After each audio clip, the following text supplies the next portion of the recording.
maintain eye contact with the group members. So dear cadets, what I hope that you are going to take all the contents and the things are very clear. Are you clear? Yes, sir. Okay then. So are you ready for the lecture round? Yes, sir. Do you have any doubt that you want to discuss with me? No, sir. Okay then. So we are going to start in a very formal way. So I'll call each of the candidates one by one and I'll display a card to you like that. And out of the 4 given captions, you are going to choose one caption. And I'm going to allow you 1 minute for the practice, and after that you are going to deliver your content in front of the candidates. It's clear? Yes, sir. So you please come, chest number 22. Come over here. Sir. So caption number 2. Okay. So you please move. So for a short while, actually you are going to just move from that place. Meanwhile, you may interact with some basic information. Likewise, it is a kind of bell. It means that your time is over, time is start. So it is a kind of indication. Clear? Okay. So if the bell is, it means that it is time is going to finish. If it is, it is it. Clear? Okay. So please come inside.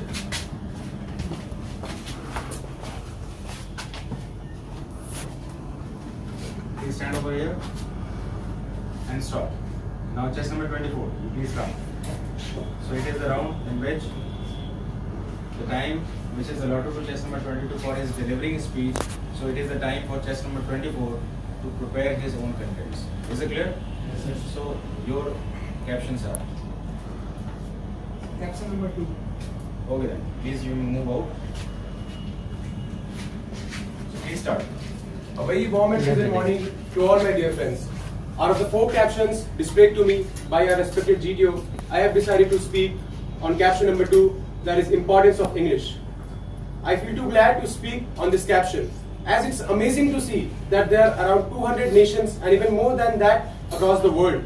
And every nation is actually having hundreds of languages. Let me take the example of India. In our Indian constitutions, 22 languages are mentioned, but in reality actually there are hundreds of languages. It eventually proves the vastness and the diversity of languages in the world. And then there comes a language which is English, which gives a uniformity, a commonality to the diversity of all the languages that is spoken across the nations. So I am going to further elaborate the importance of English. So how actually can we say that English plays a major role? It is because in the very recent stats of 2020, English tops the survey of most spoken language across the world, followed by Mandarin Chinese and then our Hindi. So English at being the top ultimately proves that how important English plays a role in uniting us.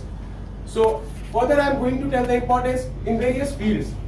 So at first, we being a very true patriot and being a very true defense aspirant want to tell you the importance of English in the Indian Armed Forces.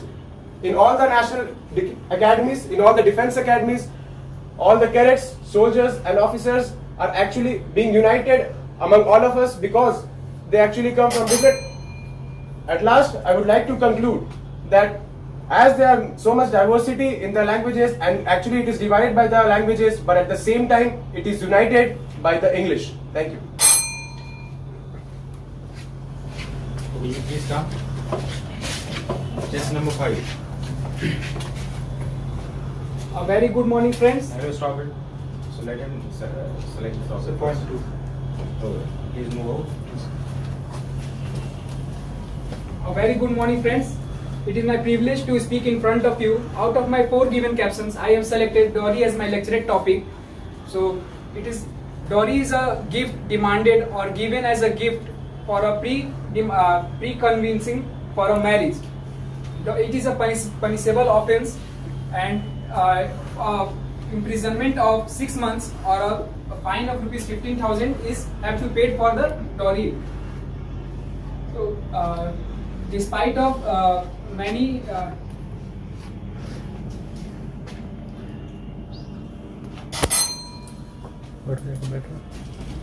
Complete your sentence.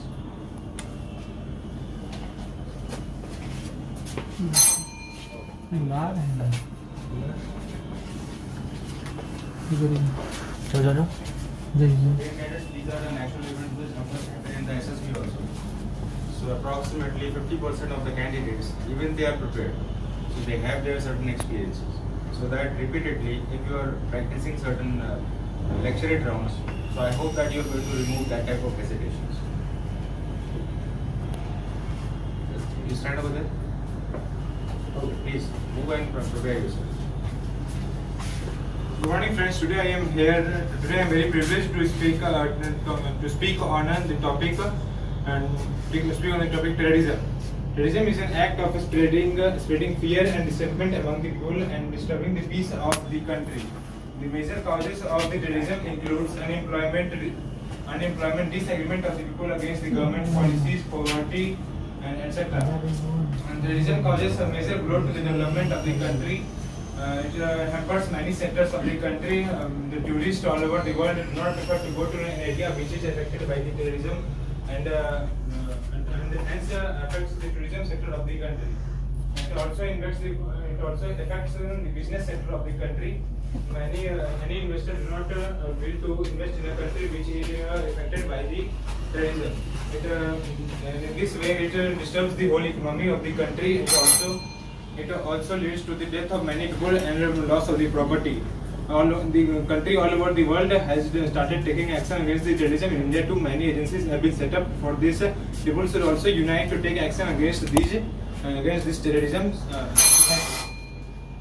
So, in the last, actually you took many of the contents, looks that your intents. So that is the thing that I would like to advise in the next one. So stop. Let's start. Okay, you start. You come.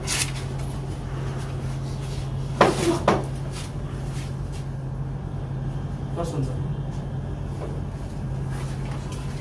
Good morning, friends.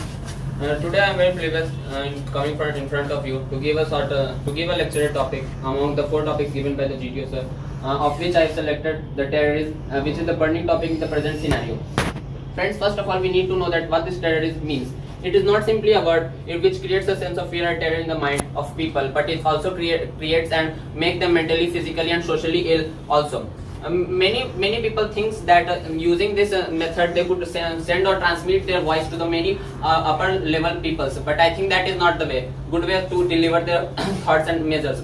In recent times, we also see that European countries are struggling a lot due to this terrorism also. Many of the peoples have lost their life and many are affected also due to this terrorism also. But this terrorism is not simply in the present scenario, it erupts and it spoils our society from the very past also. It also affected our Indian country also, like 26/11, and also US, the developed nations also. But friends, unfortunately, I want to say that this terrorism is not restricted to a certain boundaries or religions also. Even this terrorism does not give any boundaries to countries also. For example, we take the example of Kabul, where recently many terrorist group attacked the book fair where many children have lost their life. So friends, I think that we are the future of this country and we should be must aware of this. And I don't think that taking this terrorism way for the nations only, it is our citizens also responsible for this eradicating this very evil from our society. So friends, I think that we are the future of the society and we should gather ourselves to eradicate from our society. Thank you very much.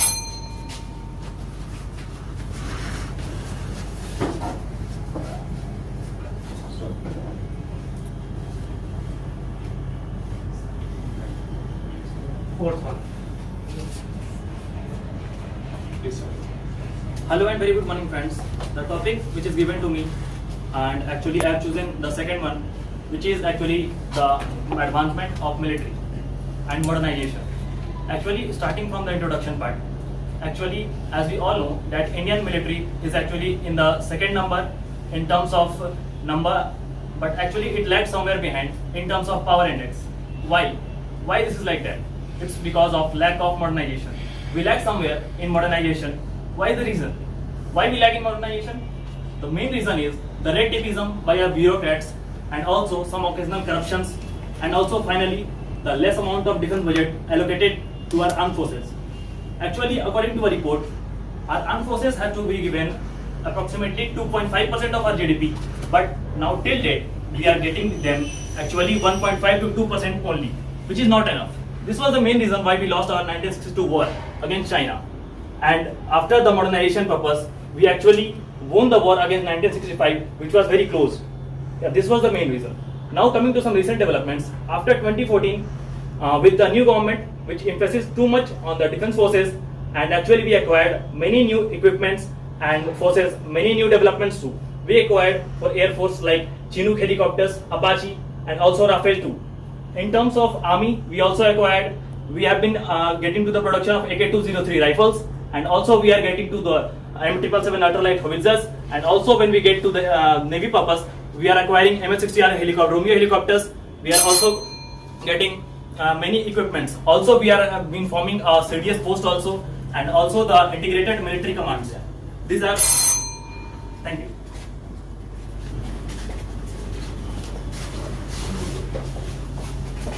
Stop. So next from the side.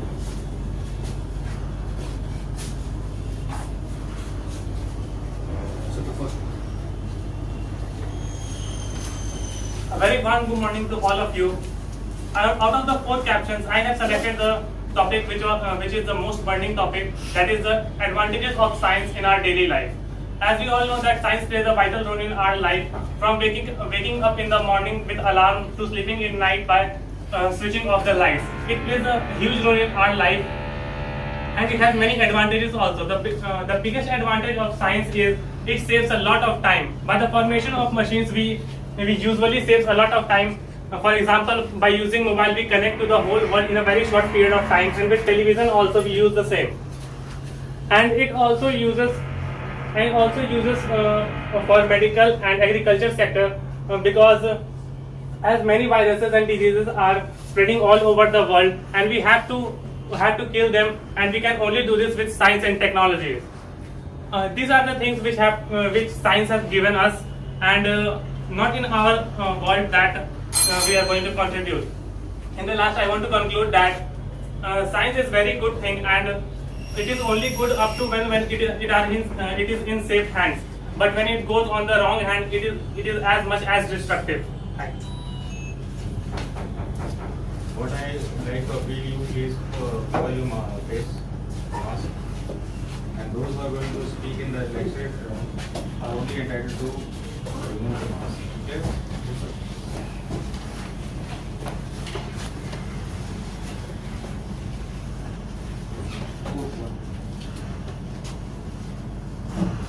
Good morning, friends. Out of the 4 given topics, I selected the first one, that is dowry system in India. I feel very honored to speak in front of you. The dowry refers to giving of cash, vehicles, properties, and materialistic things to the bride, from the bride's family to the bridegroom, their family members, and as well as their relatives. In the ancient period, it was seen that it was just a present, which was whose meaning was just to build a healthy relationship between both the families. But over the years, it turned out to become a demand which had to be fulfilled in order for a family to get their girls married. The situation even worsened during the colonial period when the Britishers arrived and made it as a mandatory practice. Widespread adversities could be seen where the women were subjected to harassments, tortures, and they even were murdered. Some of the social reformers like Alim Khan worked on this and led to movements like anti-dowry movements. The modern period sees it as an illegal offense and bans practice of any of these kinds. But still, in some of the remote parts of our country, this practice even prevails. So, in my opinion, we must appeal to the conscience of the people. We must appeal to the conscience of the people, and through this, it can be eradicated. Thank you. Next.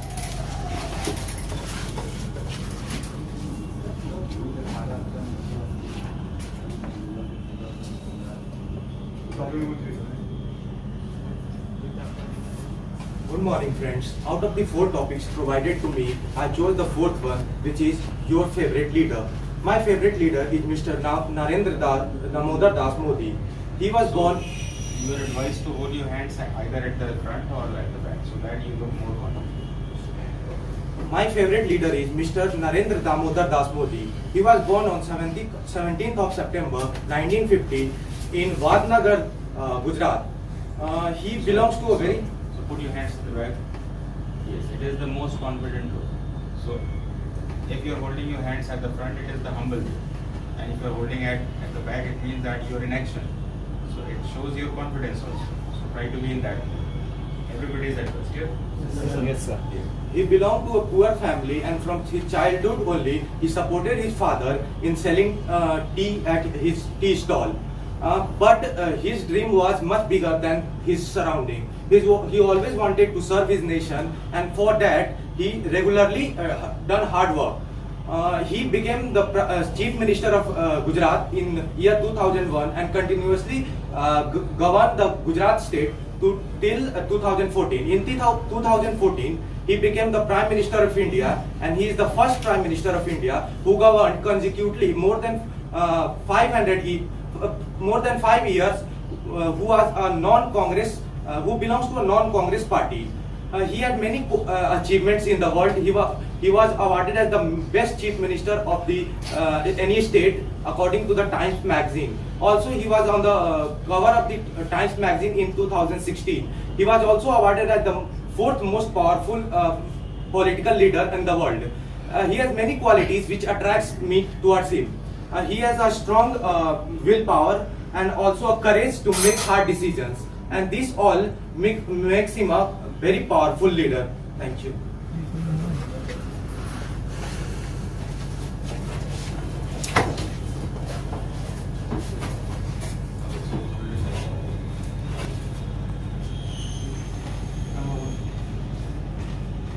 Cover your face with a mask.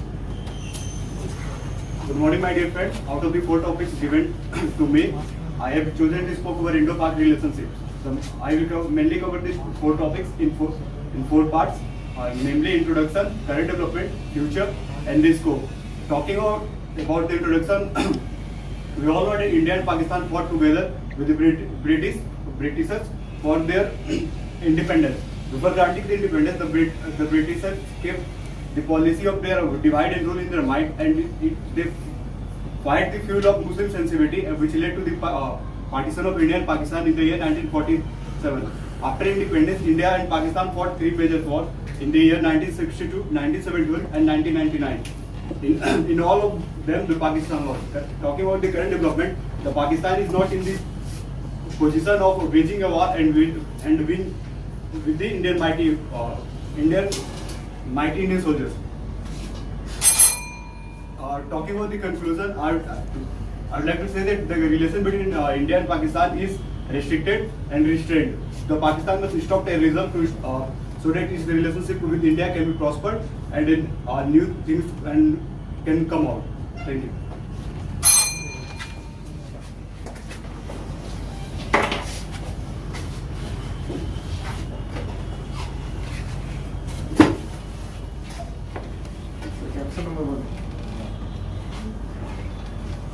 Good morning, friends. From the given 4 topics, I have chosen the topic Women in Politics. In India, it's been started since the ancient time with leaders like Razia Sultan, who is the first woman leader of the Delhi Sultanate. Then in the British time, there are leaders like Rani Lakshmi Bai, and then the 2 presidents of Indian National Congress like Annie Besant and Sarojini Naidu. If I have to talk about after the independence, there are also such leaders like Mrs. Vijaya Lakshmi, who has been the first Indian to be the president of US Assembly and then UN Assembly, and then the most powerful woman in the history of Indian politics, that is Mrs. Indira Gandhi, who has attracted the attention of the world by her potential. In the recent events, there are also such women like Sushma Swaraj and J. Jayalalitha, Sheila Dikshit, and don't forget the first woman president of India, Mrs. Pratibha Devi Singh Patil. At last, I would like to state that according to 73rd and 74th Amendment Act, 1/3 of the elected bodies seats are reserved for the women, but still they are less in number. But it seems that they have the same dominance and powerful position. Thank you.